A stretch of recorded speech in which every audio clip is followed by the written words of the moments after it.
Alô Brasil! Estamos inaugurando o canal Endireitando com Raimundo Silva. E Raimundo Silva sou eu. Hoje, 7 de agosto de 2020, conforme prometido. O canal Endireitando visa levar até você a informação na íntegra, que seja ela do contexto político, do contexto econômico, da história do Brasil, da história do mundo. Nós iremos sempre levar até você a informação sem disseminação dos populares fake news. Essa é a nossa meta. E para começar, iremos tratar de um assunto que é de interesse de todos, para que venham entender, para que venham compreender o atual contexto. Conforme eu falei, a nossa meta é levar até você a informação na íntegra. Justamente, com o passar dos anos, o Endireitando certamente vai olhar para trás desde o início e perceber, esse é o papel, essa é a busca, essa é a intenção maior do Endireitando, deixar um legado de informações. Não, um canal, para que ele sobreviva, ele precisa justamente disso. Papel, uma função também social, né? Para que possa olhar um dia e dizer: o nosso canal, o nosso trabalho colaborou com o contexto social, colaborou com a formação das pessoas, levou a informação na íntegra, sem qualquer deturbação. Essa é a meta do Endireitando. E conforme falado agora há pouco, vamos começar com um tema importantíssimo para que você entenda o atual contexto. Vamos buscar fazer com que você faça um retrospecto histórico da nossa política a partir do final do período do regime militar até os dias atuais, para que você entenda o que o nosso presidente Jair Messias Bolsonaro, o que Messias Bolsonaro vem passando, como isso tudo ocorreu, por que querem tirar o Jair Messias Bolsonaro do poder, até porque nosso canal é um canal de direita, estará sempre levando a informação para você a partir dos conceitos conservadores, a partir dos conceitos de direita. E vamos começar naquele período ali que finalizou o período militar, o que muitos chamam de regime militar, mas que de regime militar na verdade não tem nada. Nada de, ou melhor, muitos chamam de ditadura militar, mas ditadura militar na verdade não existiu, né? E ao final desse período militar começou a articulação, começou a mobilização do projeto da esquerda para se manter no poder, ou seja, o seu projeto de poder. E isso eu vou lhe explicar detalhadamente. A começar, para que você entenda onde eu quero chegar, houve as eleições onde Tancredo Neves foi eleito presidente da República. Só que de forma estranha, né, de forma obscura, de forma escusa, sem maiores informações, Tancredo Neves não assumiu, né? Chama a atenção porque que há quem diga que Paulo Maluf aí de São Paulo, já sabia da doença, da suposta doença de Tancredo Neves 6 meses antes, né? Há quem diga também que o general Newton Cruz foi convocado por Paulo Maluf para Tancredo não assumisse e viesse a implementar um golpe e fosse destituído e eles retomassem o poder, dessa vez de fato por via golpe. Isso aí está nos meios de comunicações, você pode fazer uma pesquisa na internet, você pode buscar outros canais que você vai ver essa informação aí em relação a Paulo Maluf e a morte de Tancredo Neves. Nós não estamos dizendo aqui que Paulo Maluf é responsável pela morte, não. Nós estamos dizendo que alguns jornais dizem que Paulo Maluf sabia, né, da suposta doença de Tancredo 6 meses antes, né, que causa uma estranheza. Vamos ver qual foi a participação da Rede Globo, até porque logo após a morte de Paulo Maluf, a repórter Glória Maria foi enviada para Marrocos, estranhamente, porque dizem que ela tinha algumas outras informações, não sabemos se isso realmente procede, mas são informações para que você venha se situar sobre o que nós estamos tratando. Com a morte de Sarney, com a morte de Tancredo, assumiu José Sarney. José Sarney, que pertence ao PMDB. Só que, quando Sarney assumiu, ali iniciou um projeto de poder que ficou conhecido entre eles por conspiração da tesoura, não é? Onde o PMDB é a parte principal dessa tesoura, com os seus aliados PT e PSDB. Como vocês podem ver, observe que o PMDB está sempre presente no cenário político, está sempre presente nas melhores posições e sempre sem concorrer ou sem vencer as eleições.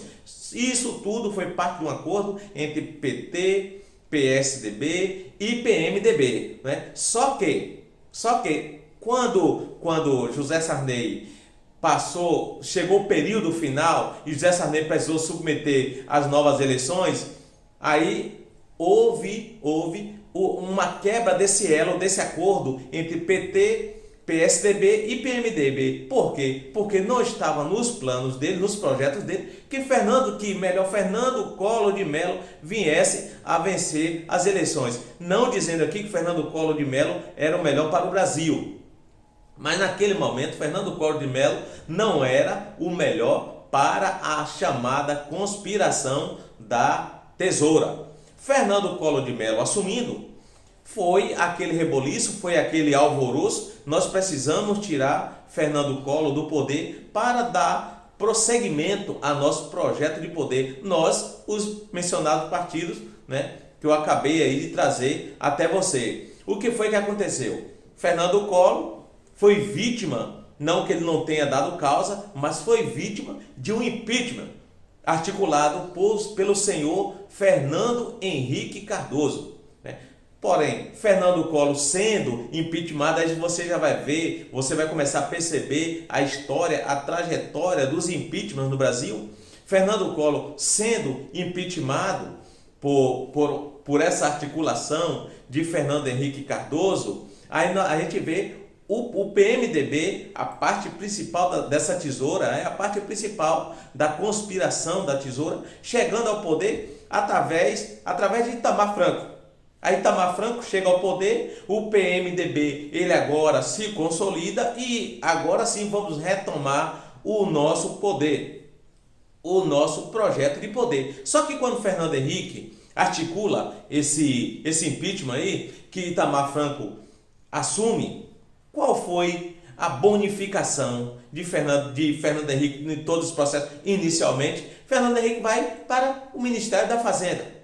Por quê? Porque aí começa a surgir o acordo. Fernando Henrique indo para o Ministério da Fazenda, como seria esse acordo?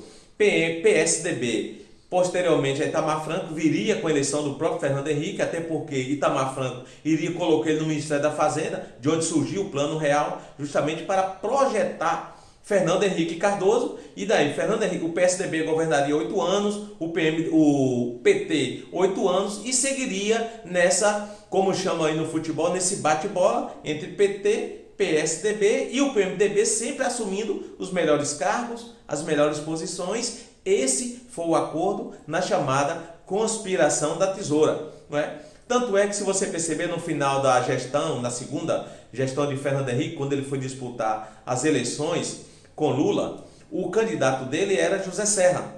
Fernando Henrique nem aparecia nos horários políticos, Fernando Henrique não aparecia nas propagandas eleitorais de José Serra. Por quê? Porque não era interesse, até para que se mantesse o acordo que tinha entre PT e PSDB. E agora, a gente tem agora nesse momento o PT no poder. Aí Luiz Inácio Lula da Silva, né, o homem dos 9 dedos, que se tivesse 10 dedos eu não sei o que seria capaz de fazer com o país, o homem dos 9 dedos assume em 2003, cumprindo a agenda da conspiração da tesoura. Ele passa 8 anos. Mas, entendam, quem estava no poder era o PT. E você não esperar que o PT cumprisse esse acordo. Lê do engano do PSDB. Lê do engano de Geraldo Alckmin. Quando foi ao final da gestão do homem de 9 dedos, o Lula, vem a eleição onde seria aí o cumprimento do acordo de Geraldo Alckmin, se iria se eleger. Mas Lula, PT, disse não, estamos no poder, nós já deflagramos aqui agora essa onda de corrupção, porque o PT, quando foi para o poder juntamente com o PSDB, que ficou nos melhores cargos, conforme eu disse, o PT se envolveu nos maiores escândalos de corrupção, porque eles precisavam recuperar o que eles investiram todos os anos, desde a década de 40, quando eles iniciaram aí a questão do projeto socialista comunista. Teve a participação de Cuba, de outros países, mas eu não vou entrar nesse assunto agora. Então o PT, mentiroso como sempre foi, descumpriu o acordo com o PSDB. E quem entra agora? A mulher que estoca vento. Entra agora a Dilma Rousseff. Dilma Rousseff é eleita presidente da República, descumprindo o acordo com o PSDB. Começa-se a confusão. Inicia-se o caos. Ora, agora o PSDB está desprestigiado, o PMDB está desprestigiado porque o PT descumpre o acordo. O que é que o PT faz? Bom, a gente descumpriu o acordo, mas vamos deixar aí o pessoal do PSDB, do PMDB em alguns cargos, e o PMDB sempre nos melhores cargos, né? Fizeram um acordo que houve esse erro, Dilma ia ficar, e na próxima eleição, sim, o PSDB iria assumir o poder. Só que para isso, quem foi o vice? O vice foi Michel Temer. O Michel Temer, uma das cabeças do PMDB. Michel Temer fica ali, vice de Dilma, né? Aí vai para a próxima eleição, onde agora o PT vai cumprir. Agora o PT vai cumprir, vai entregar ao PSDB na pessoa do Aécio Neves. Só que, não sei se você lembra, o ministro do TSE responsável era o Dias Toffoli, né? E de forma que muitos dizem aí, não é uma palavra minha, se você pesquisar na internet, está aí em vários sites aí, Dias Toffoli de forma estranha, depois de fechar as portas, anuncia a vitória de Dilma Rousseff. Mais uma vez, o PT, tem que ser o PT, descumpre para o bem do país, e lá na frente você vai entender por que para o bem do país, o PT descumpre o acordo. O PT novamente quebra o elo do acordo com o PSDB, né, para o bem da nação. Aí houve toda uma mobilização e novamente nós temos Fernando Henrique no cenário. Fernando Henrique agora volta para o cenário, juntamente com o PMDB, para quê? Para impeachment Dilma Rousseff. Vai ocorrer o impeachment de Dilma Rousseff, né? Dilma Rousseff é retirada do poder.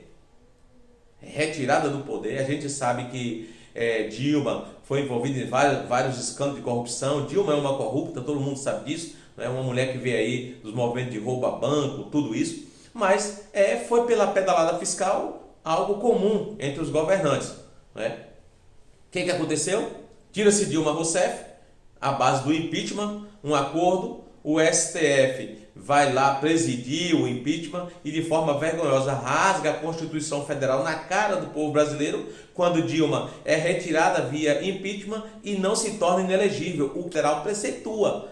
O presidente impeachmentado, ele fica inelegível. Mas Ricardo Lewandowski disse que não, Dilma não iria ficar inelegível e poderia concorrer aos próximos pleitos. O que aconteceu foi candidata a senadora, onde perdeu as eleições. Então, agora o que a gente tem? A gente tem o PT fora, tirado à força, e o PMDB no poder. PMDB no poder. Na próxima eleição, a gente devolve o poder ao PSDB. Aí o que acontece? Nesse meio do caminho, diz não, o PT vai se fortalecer. O PT vai se reerguer. A gente precisa de algo para que o PT não volte para o poder. Isso foi uma articulação e surgindo aí a figura do Sérgio Moro. Aí você vai entender onde começa a entrar Sérgio Moro. O PT voltasse para o poder, o PT novamente ia querer se restabelecer. O PSDB, da pessoa de Fernando Henrique, e o PMDB, com Michel Temer, não iria permitir isso. Aí a gente precisa de Sérgio Moro, um juiz federal, que foi projetado nesse sentido. Sérgio Moro começa a prender o PT na Operação Lava Jato. Sérgio Moro prende vários membros do PT.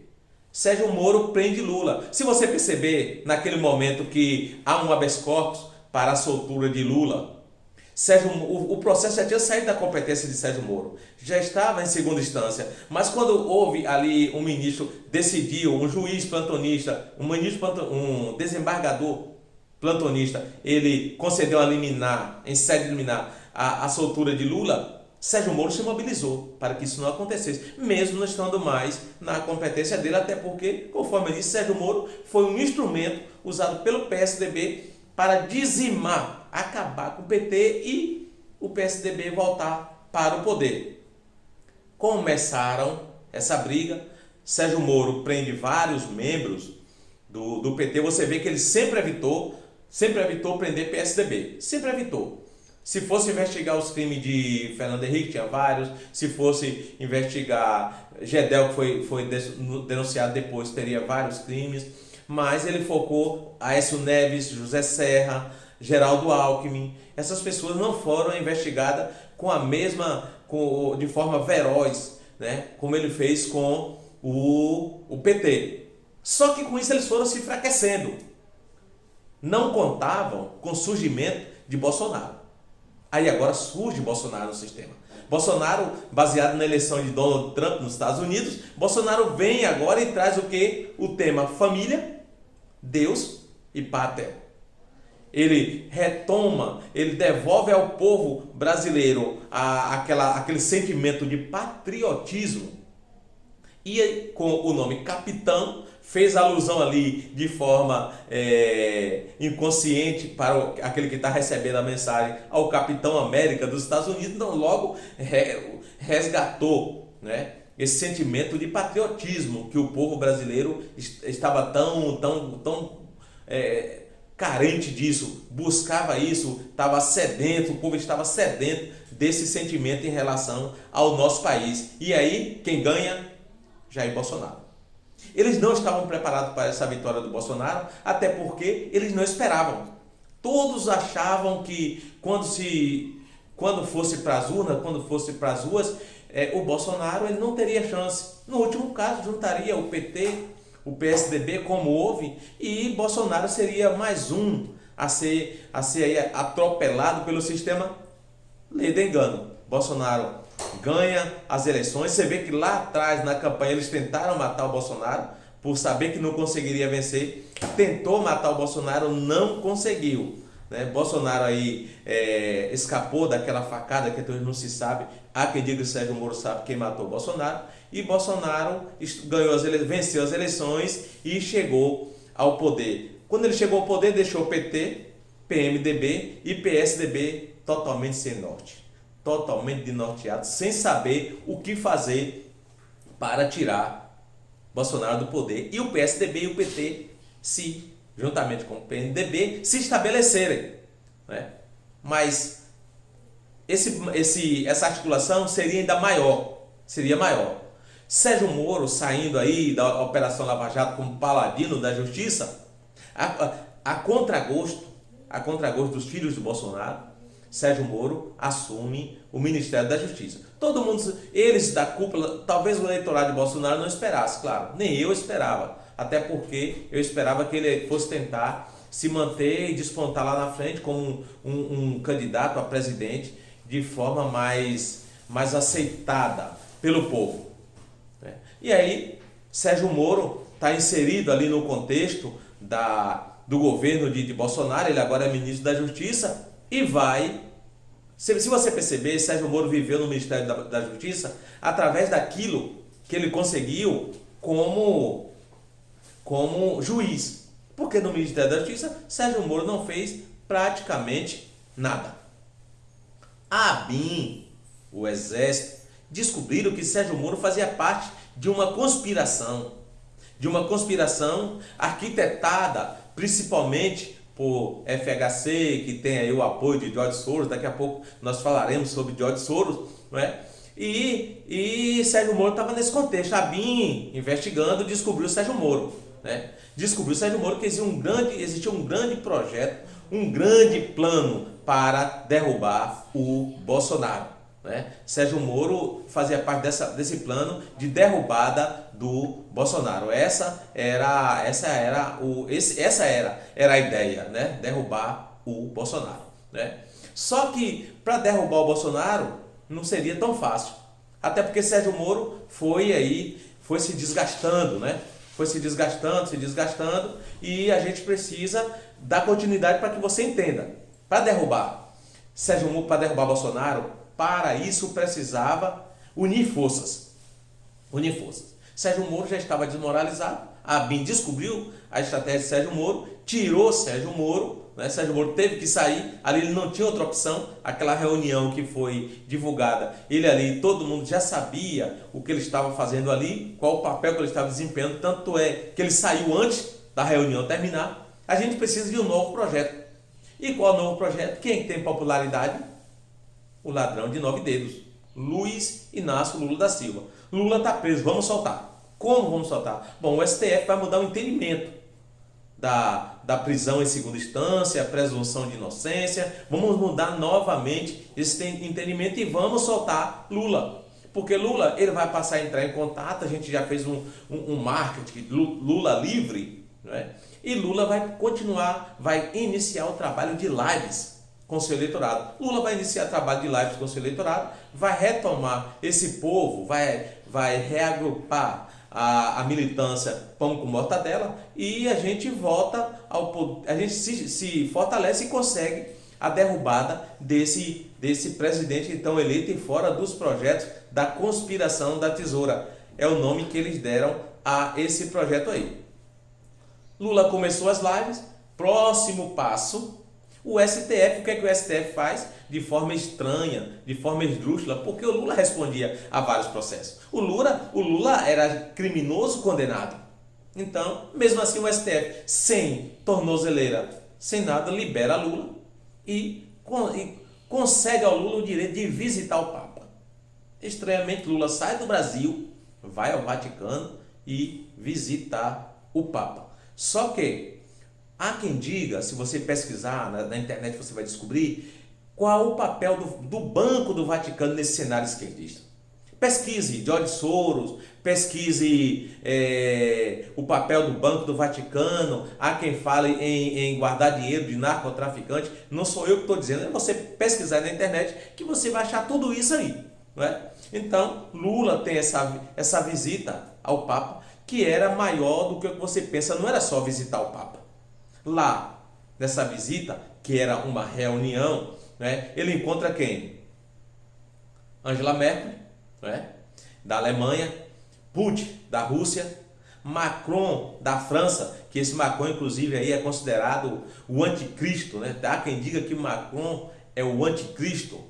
E não poderia faltar o presidente da China e agora o que viria financiar isso tudo, George Soros. Para você saber quem é Soros, Soros é um bilionário. É um bilionário conhecido por ser acusado de quebrar um banco na Inglaterra. E esse George Soros, que é também homossexual, não por ser homossexual, mas ele tenta implementar a agenda globalista, progressista no mundo. Esse é o George Soros, que participou dessa reunião aí com Lula, com o Papa, com essas figuras mencionadas. Logo em seguida, Lula volta para o Brasil. Após a reunião, reagruparam novas informações, novos projetos. Lula volta ao Brasil e, ao chegar no Brasil, convoca os governadores. Lula convoca os governadores, consegue 20 governadores e faz uma reunião aqui no Brasil. E essa reunião, está presente nessa reunião um embaixador chinês. Aí você começa a perceber o que a coisa está acontecendo. Lá eu disse a você como essa coisa está acontecendo. Eu disse a você que Lula encontrou também com o governador, o presidente da China. Aqui na reunião com os 20 governadores está presente o embaixador chinês. E depois disso, se você perceber, alguns prefeitos da esquerda, o Dória, né, o Dória que se elegeu aí na onda Bolsonaro, Witzel e outros governadores começam a atacar Bolsonaro de forma veemente. Né? Eles começam a atacar todo jeito, de toda forma, porque justamente aí era o projeto. Era o segmento do projeto. Agora vamos atacar eles, atacar Bolsonaro de todas as formas. A gente precisa, Bolsonaro fascista, misógino, racista, a gente precisa promover essa imagem dele porque faz parte do nosso projeto de derrubada do poder. Mas não ficou só por aí. Eu disse a você que o governador, o presidente da China, comunista, né, ele estava na reunião. E se você observar, depois do ataque a Bolsonaro, passou um tempo e novas figuras foram surgindo nesse cenário. Primeiro, em dezembro, você viu a disseminação, o surto do Covid-19, vírus chinês. Então, como depois da reunião, teve lá no exterior, teve a reunião aqui no Brasil, o embaixador chinês, vem aí o Covid-19, que atacou todo mundo. Covid-19 foi aí a flecha do calcanhar de Aquiles da direita, o que esperava o povo da esquerda. Veio o Covid-19, governadores sabendo do Covid-19, eles não suspenderam os carnavais, né? Você sabe que os carnavais ocorreram mesmo já com a doença aí, com o vírus sendo espalhado pelo mundo, os carnavais ocorreram, mas era justamente para isso, para contaminar a população. Faz parte do projeto de poder, né? Contaminar a população, e foi assim que aconteceu. Contaminou a população. E agora vamos bater no presidente após o carnaval, população contaminada, vamos voltar ao ataque ao presidente. Para isso surge uma nova peça nesse cenário, nesse jogo de xadrez chamado Rodrigo Maia. Aí Rodrigo Maia disse: aqui você pode deixar comigo que nada de Bolsonaro será votado. E se você perceber, naquele momento tinha mais de 40 processos para serem votados de medida provisória, e Maia, ele simplesmente não votou, ele deixou isso aí parado, justamente para não subornar, mas sabotar o governo de Bolsonaro. Só que Bolsonaro tem um apoio popular. Eles não esperavam. O povo vai às ruas, o povo reage, né? E a gente percebe que eles, quando o povo avança, né, todo poder emana do povo. Isso é uma coisa que o político teme, é povo na rua. Quando o povo reage, Rodrigo Maia recua. Sai Rodrigo Maia de cena, entra o imprestável do Davi Alcolumbre, que esse daí não aguenta a pressão. Davi Alcolumbre não é um grande articulador de suportar a pressão. Você vê que ele entra em cena, sai de cena muito rapidamente, porque ele não suporta a pressão popular. E os governos, prefeitos, voltam a bater em Bolsonaro. No dia 15 de março, vamos fazer um movimento pró-Bolsonaro. Eles viram o risco disso, até porque eles ficam aí estudando, ficam pesquisando, ficam analisando. Eles têm um termômetro para medir a extensão de movimento dessa natureza. A Globo entra em ação.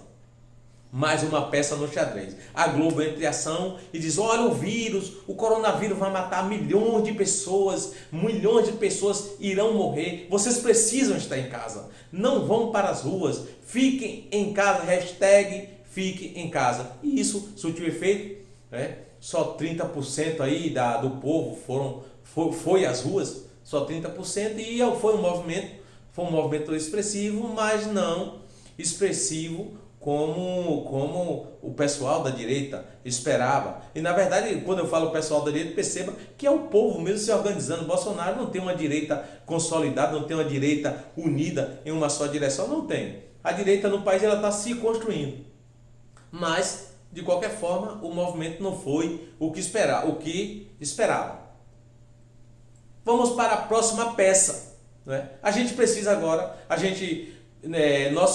nossos governadores não conseguiram o objetivo, não conseguiram desgastar a imagem do Bolsonaro, até porque o Bolsonaro é aquele que quanto mais bate, mais ele cresce. Essa aí é a vantagem de ser honesto. E a esquerda nunca vai saber o que é isso, porque ele não tem pessoas, não tem figuras honestas. E quando você não tem pessoas honestas, no primeiro ataque, ela é ferida mortalmente. Porque ela tem um passado sujo, o que não aconteceu com o Bolsonaro. A gente precisa agora, o projeto, a conspiração da tesoura, a gente precisa mexer, articular novas peças. Quem entra em cena? O STF. É isso mesmo, o STF. E o STF, ele tem um projeto ali, ele vai se articulando. Ele vai se articulando. Como? Primeiro iniciou com Gilmar Mendes atacando, depois veio Dias Toffoli, depois veio Lewandowski, depois vem Carmen Lúcia, posteriormente Celso de Mello e aí, mais grave, vem o Alexandre de Moraes, que foi sabido por todos, não sou eu que estou dizendo, se você fizer uma pesquisa aí você vai entender, Alexandre de Moraes como o principal ataque contra Bolsonaro. Não é? Principal ataque contra Bolsonaro. Aí, depois de Alexandre de Moraes, ele sofreu aí a pressão popular, recuou um pouco, veio o Fux e assim eles vão se revezando nesse ataque. Só que o povo continua nas ruas. E povo na rua, político, tem medo. Por fim, em seguimento a esse ataque do STF, né, vem o Celso de Mello. Aí novamente eu trago Sérgio Moro ao contexto. Vem o Celso de Mello e divulga o vídeo daquela reunião onde Bolsonaro falou aos ministros, que ele fala várias coisas, onde o ministro da Educação, aquele Van Traub, fala que, por mim, eu colocaria todos esses vagabundos na cadeia, começando pelo STF. Ele falou aquilo porque ele sabia o que estava acontecendo.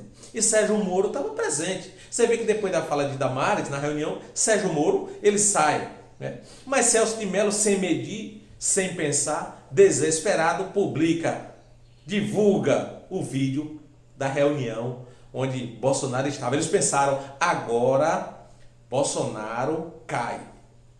Agora cai. Porque essa reunião, Bolsonaro fala várias palavras como porra, tem que armar a população. Só que o efeito, meus amigos, o efeito foi totalmente contrário. Isso repercutiu, isso viralizou pelo mundo inteiro de forma positiva. Os outros países no mundo passaram a aclamar um presidente como Bolsonaro. Isso aconteceu na Venezuela, isso aconteceu na Argentina, em algumas partes da França. E aí, o que acontece? Bolsonaro, ao invés de cair, Bolsonaro cresce.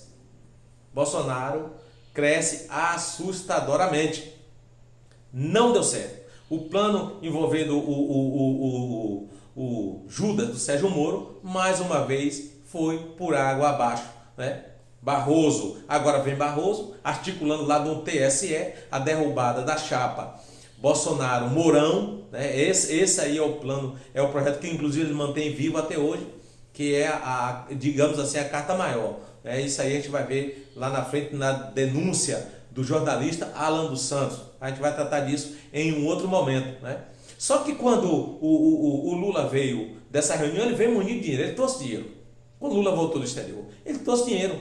Quem foi que ele financiou? Esse movimento aí que deflagrou em algumas partes do mundo, financiado por George Soros, inclusive lá nos Estados Unidos. O que é que ele fez? Ele trouxe para o Brasil os antifas. Essa ideia aí de antifas. Surgindo ali no Rio Grande do Sul, São Paulo, Curitiba e outras partes do país, inclusive Rio de Janeiro, os antifas surgem antifascista. E agora, o que era para ser um movimento agora pacífico, como a esquerda nunca é pacífica, vamos para o quebra-quebra. E o povo brasileiro não tolera mais quebra-quebra. O povo brasileiro não suporta mais essa onda de quebra-quebra. Os antifas surgem, são reprimidos por uma parte aí, né, de pessoas da direita que se mobilizaram e foram para porrada mesmo. Há quem diga, eu até o nome de Vanderlei Silva, não sei se é verdade, não estou afirmando, mas foram para porrada mesmo. E se você perceber, os antifas saíram de cena. Os antifas não aguentaram, não suportaram a pressão e saíram de cena. Enquanto isso, os governadores seguem e prefeitos seguem gastando o dinheiro que Bolsonaro envia para o combate ao Covid-19. Bolsonaro enviou dinheiro sem medida, dinheiro digamos assim, ele não mediu esforços para enviar de recursos aos estados para combate do Covid-19, até porque o STF tirou do presidente da República essa atribuição e deu de mão beijada, deu à margem da lei aos prefeitos, aos governadores, autonomia de tratar dessas questões individualmente, deixando de fora o presidente. O presidente também, Bolsonaro, que é um capitão do exército, um homem que passou pela MAN, se você observar, Bolsonaro tem uma trajetória invejável no exército. Bolsonaro que não, como minha avó costumava dizer, não nasceu ontem. Bolsonaro começou essas iscas, enviando dinheiro para combater o Covid-19 e sabendo que esses prefeitos iriam desviar, iriam enveredar pelo caminho da corrupção, caminhos que eles são inerentes. E esses governadores vieram caindo na isca do Bolsonaro. Dinheiro chega e eles gastam de forma mais diversas que não são aquelas interessantes para o combate ao Covid-19. Deixa eu deixar você bem situado. Observe. Tranqueiro Neves, onde eu comecei, não era de interesse do grupo. Criou-se a articulação da tesoura e mataram ou morreu. Há quem diga que ele foi assassinado, né? O fato é que Tancredo morreu. Fernando Collor de Mello não pertencia à conspiração da tesoura. Não estou dizendo que é um homem impoluto, mas foi impeachmentado, porque ele tinha seus próprios interesses. PT quebra o acordo, vem novo impeachment contra Dilma. E em seguida o que é que faz com Bolsonaro? Manda matar Bolsonaro. Todos sabem aí que quem mandou matar, e não conseguindo matar Bolsonaro, o que é que ocorre? Vem aí agora, a todo momento, de forma ilegal, tentando impeachment Bolsonaro. Não vão conseguir porque o povo está na rua. O povo hoje, ele entende que Bolsonaro não é um Deus, Bolsonaro não é um mito, mas Bolsonaro é a voz da direita, é a voz do povo brasileiro que, em sua maioria, é um povo conservador que não suportava mais.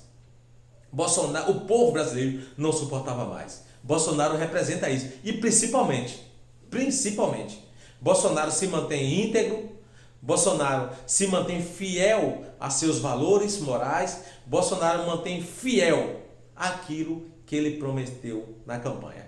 E esse é o cenário atual. Fizemos esse breve relato histórico para que você entenda a trajetória de articulação PMDB, PT, PSDB, que são os principais partidos, e por que toda essa celeuma, porque toda essa necessidade urgente de derrubada do presidente da República.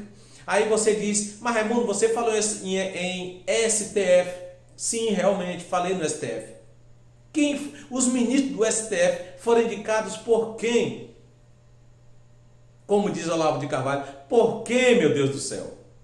Foram indicados pelos governos, tem aí algum do governo de Fernando Collor de Mello, mas foram indicados pelos governos PSDBistas e petistas. Logo, estão lá a serviço desses homens. Se ele foi indicado por Lula, se ele foi indicado por Fernando Henrique, tem uma dívida com esses homens. É assim que eles se sentem. E por isso estão no sistema tentando derrubar o presidente da República.